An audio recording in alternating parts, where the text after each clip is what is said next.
Hello friends, मैं सुनील और आप देख रहे हैं फिजिकल एजुकेशन स्काई स्टडी। आज देखेंगे संक्रामक रोग या कह सकते हैं कम्युनिकेबल डिजीज, संचारी रोग या संक्रामक रोग क्या है। तो सबसे पहला है संचारी रोग यानी संक्रामक रोग क्या है, जानकारी और बचाव के उपाय। जैसे ही बरसात के दिन शुरू होते हैं या मौसम में परिवर्तन होते हैं तो अत्यधिक बरसात के कारण जगह जगह पानी भर जाते हैं, जिससे तरह तरह के अनेक नए कीटाणु रुके हुए पानी से पैदा होने लगते हैं, जो अपने साथ अनेक बीमारियों को भी जन्म देते हैं, जिसका प्रभाव मानव शरीर पर सबसे ज्यादा पड़ता है। इस तरह से इन रोगों को मौसमी बीमारी यानी कि संक्रामक बीमारी या संचारी रोग कहते हैं। तो चलिए कम्युनिकेबल डिजीज क्या है इसके बारे में जानते हैं और इस रोग के अंदर कौन कौन से रोग को शामिल किया गया है, इसकी रोकथाम और बचाव कैसे कर सकते हैं, सभी के बारे में जानते हैं। संचारी रोग यानी संक्रामक रोग जो किसी न किसी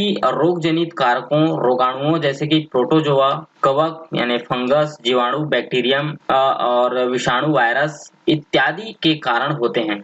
तो संक्रामक रोग में एक शरीर से अन्य शरीर में फैलने की क्षमता होती है। मलेरिया, टाइफाइड, चेचक, इन्फ्लुएंजा इत्यादि संक्रामक रोगों के उदाहरण है। अभी और अन्य पूरे लिस्ट देखेंगे। जहां हर साल बरसात होती है, मौसम बदलते हैं, जिसमें तरह तरह के ऐसे नए कीटाणु, अनेक विषाणु भी पैदा हो जाते हैं, जो कि अनेक नए रोगों को जन्म देते हैं, जो कि संक्रामक रोग यानी कि संक्रामक रोग फैलाते हैं।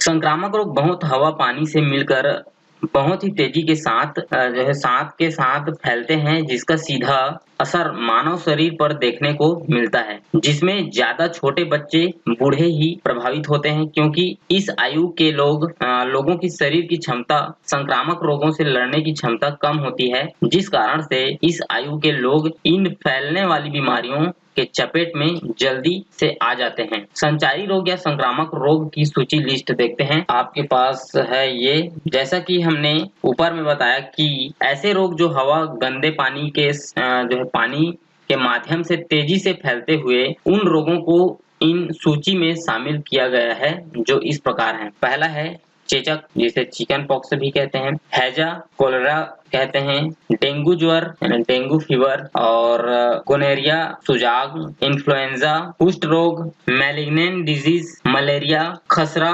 मिसल्स, खसरा, तानिका शोथ, मेनिंजाइटिस, प्लेग, उपदंश, सिफिलिस, टेटनस, क्षय रोग, ट्यूबरक्लोसिस, पित्त ज्वर, yellow fever, hepatitis A, hepatitis B, hepatitis C, hepatitis D और हेपेटाइटिस ई। तो ये है आपके फैलने वाले बीमारियां। संचारी रोग या संक्रामक रोग के लक्षण क्या क्या होते हैं? चूंकि संचारी रोग या संक्रामक रोगों में बहुत तेजी से फैलने वाले रोग होते हैं, जो कि सामान्यतः बच्चे सबसे ज्यादा प्रभावित होते हैं, तो सामान्य इस रोगों के लक्षण में दस्त, बुखार, दिमागी बुखार, ज्वर, चढ़ उतर कर बुखार आना, जुकाम, अनियमित खांसी, बहुत तेज खांसी, उल्टी जैसे अनेक लक्षण होते हैं, जो कि इन बीमारियों के आगमन का पता चलता है। संचारी रोग या संक्रामक रोगों पर नियंत्रण और रोकथाम। जैसा कि इन सभी रोगों के पैदा होने की वजह गंदे पानी होते हैं,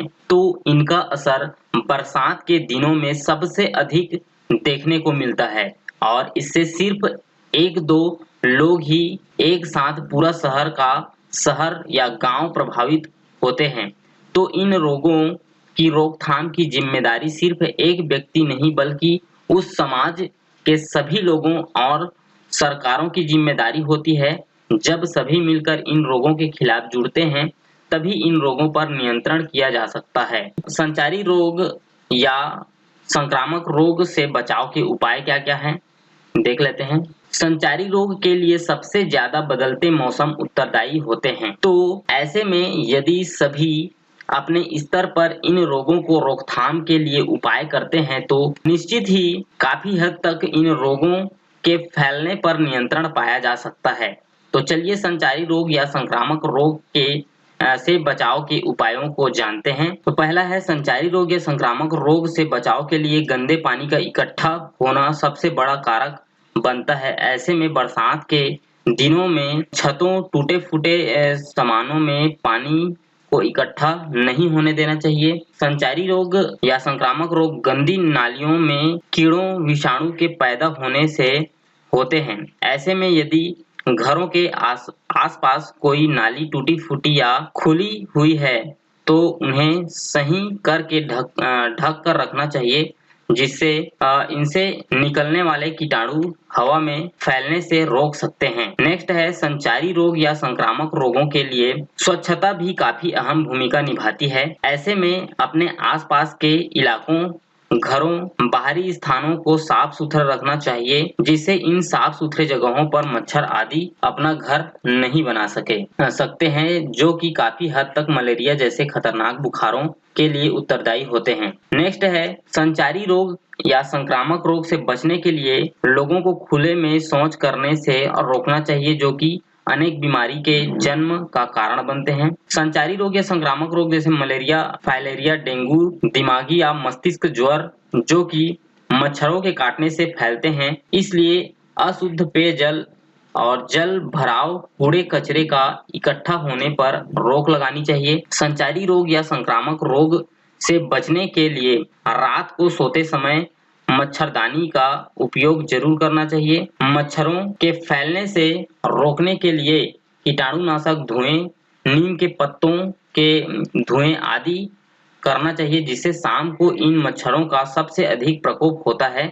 इन धुएं के प्रभाव से ये विषैले मच्छर इन क्षेत्रों में प्रवेश नहीं कर सकते। संचारी रोग या संक्रामक रोग के बचाव के लिए छोटे होने चाहिए। बच्चों के लिए जन्म से अनेक टीके मौजूद होते हैं, इसलिए डॉक्टरों के उचित सलाह के साथ सभी बच्चों को इन रोकथाम के टीकों को जरूर लगवाना चाहिए। बहुत सारी संचारी रोग या संक्रामक रोग गंदे पानी के पीने से भी होते हैं, जिनमें दस्त, उल्टी आदि प्रमुख हैं। इसलिए लोगों के लिए पानी पीने का स्वच्छ जल की समुचित व्यवस्था होनी चाहिए तथा पीने के इन पानी को हमेशा ढक कर रखना चाहिए। और इन रोगों के प्रभाव से कोई भी आता जाता है तो पानी को हमेशा उबाल कर फिर ठंडा करके ही पानी पीना चाहिए। संचारी रोग या संक्रामक रोग के प्रभाव में कोई भी आ जाता है, बिना देरी किए डॉक्टर के पास जरूर जाना चाहिए और उनके सलाह के आधार पर दवाई, चिकित्सा और खान पान पर ध्यान देना चाहिए। तो ऐसे में जहां मानव विकास की नई रास्ते तय करते जा रहे हैं, तो आए दिन ऐसे तमाम नए रोगों का सामना भी करना पड़ रहा है। तो ऐसे में इन सभी रोगों के लिए सबसे पहले सावधानी ही सबसे अच्छा उपाय है। तो आप सबको यह जानकारी संचारी रोग यानी कि संक्रामक रोग क्या है जानकारी और बचाव के उपाय कम्युनिकेबल डिजीज इन हिंदी कैसा लगा कमेंट में जरूर बताएं और इसे शेयर भी जरूर करें। Okay friend, thanks for watching. जय हिंद, जय भारत। और इसमें आपको ट्रिक्स भी मिल जाएंगे, तो देखिएगा पिक्चर में अगर ट्रिक्स रहे तो उसे